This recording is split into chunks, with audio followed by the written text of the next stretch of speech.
Ал сіз білесіз бе, бас аурудың орналасқан жеріне байланысты бас аурудың қай түрі екенін анықтауға болады.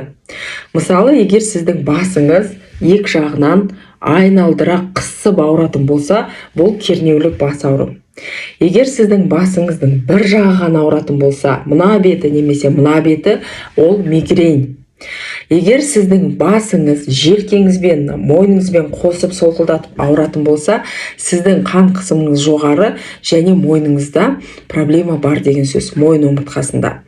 Егер сіздің басыңыз мынау шекеңізбен қосып, мұрныңыздың төңірегі осы бетіңізбен алдыңғы жағы солқылдатып ауыратын болса, сізде синусит бар деген сөз, яғни гайморит, фронтит немесе этмоидит деген лор патология бар деген сөз. Содан кейін басыңыз ауырып жатыр.